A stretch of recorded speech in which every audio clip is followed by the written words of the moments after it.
Imagine you're standing in front of two doors. Behind door A is a brand new matte black luxury SUV. The leather smells like success and bad decisions. The neighbors are jealous, which is the only reason you bought it anyway.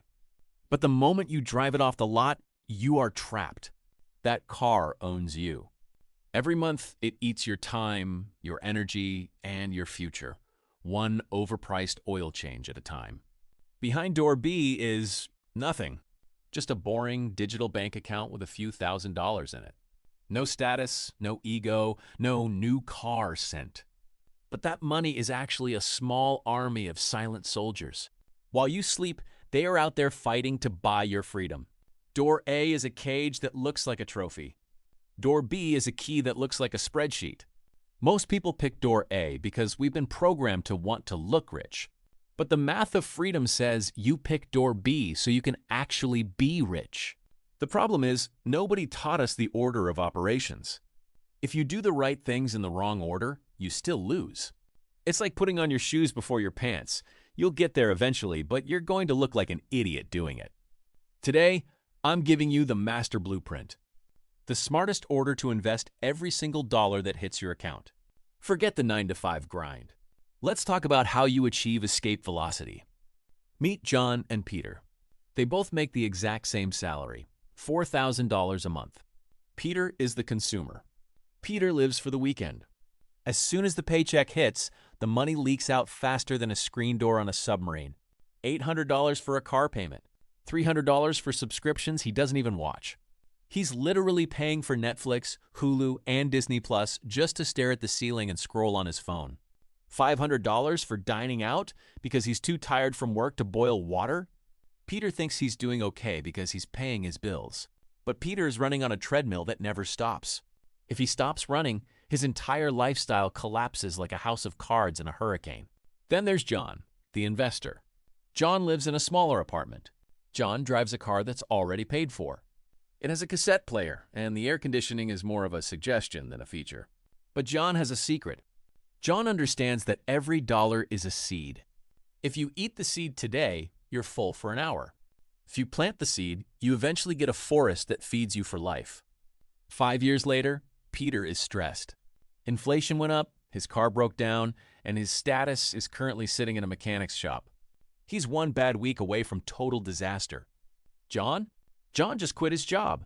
Not because he won the lottery, but because his army of soldiers grew so large that their daily loot is more than his daily expenses.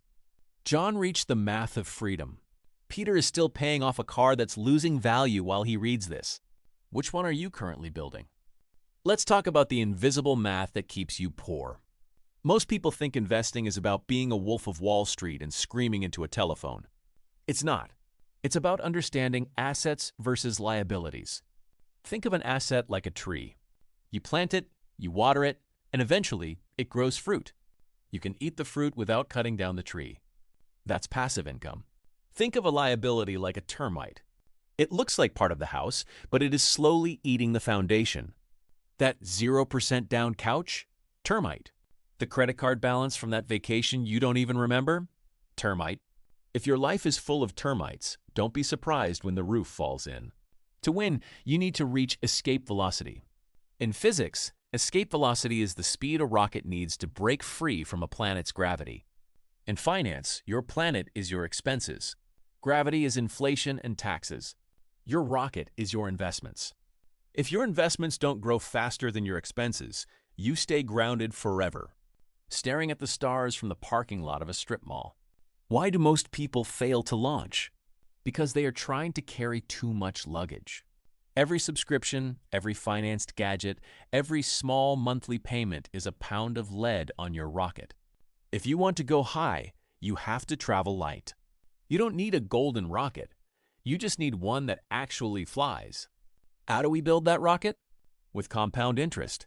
Einstein called it the eighth wonder of the world. But here's what they don't tell you. It feels extremely boring at the start. It's like watching paint dry, but the paint is also invisible.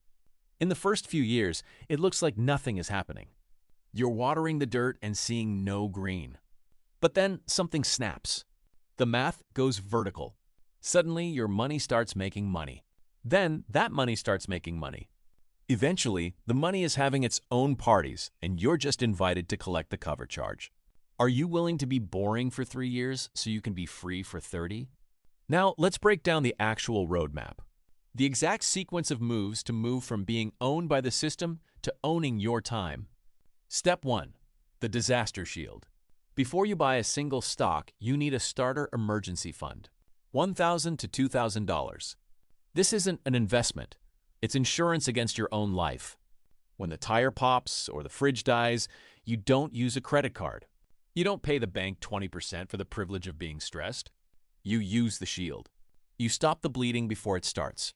In the American economy, one medical bill or one transmission failure can ruin a year of progress. The shield makes you unruinable. Step 2. Kill the high-interest dragons. If you have credit card debt at 20% interest, you are in a burning building.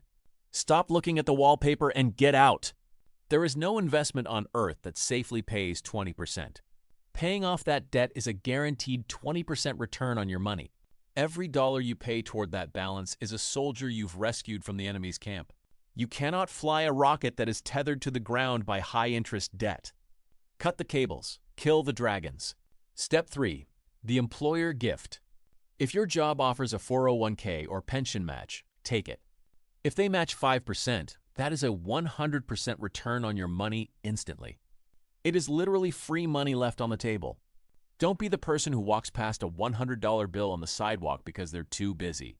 That's not being productive. That's just being bad at math. Step 4. The heavy hitters. Once the dragons are dead and the free money is collected, you move to the Roth IRA. In America, tax-advantaged accounts are your best friend. Why pay the government more than you have to? They're already pretty good at spending your money for you. This is where you buy the world. Low-cost index funds. You aren't betting on one company. You're betting on human ingenuity. Automate it. Set it so the money leaves your account before you even see it. If you don't see it, you won't spend it on something that comes in a cardboard box from Amazon. Step 5. The fully funded life. Now you expand that starter emergency fund into 3 to 6 months of expenses. This is walk-away money. This is the money that allows you to look at a toxic boss and realize they have no power over you. It's not just a bank balance, it's a psychological fortress. It's the difference between saying, "Yes, sir," and "Actually, I'm good." You don't have to be a millionaire to be free.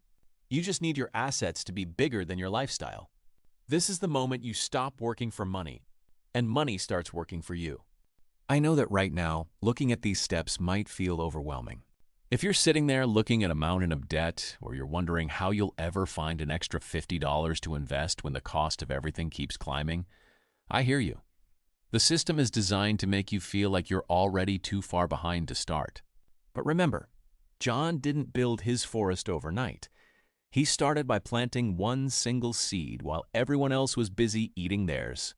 It doesn't matter how fast you move. It only matters that you stop moving in the wrong direction. Every termite you kill and every soldier you save is a small victory for your future self. You aren't just managing money. You are fighting for your right to own your time, your mornings, and your peace of mind. You don't have to do this alone. We are building a community of people who are tired of the treadmill and ready to claim the life they actually deserve. If this spoke to you, hit that like button so the algorithm can find more people who need to hear this message. Share this with one friend who is tired of the grind, and subscribe to join us. Let's stop being consumers and start being owners. Let's claim that freedom together. I'll see you in the next one.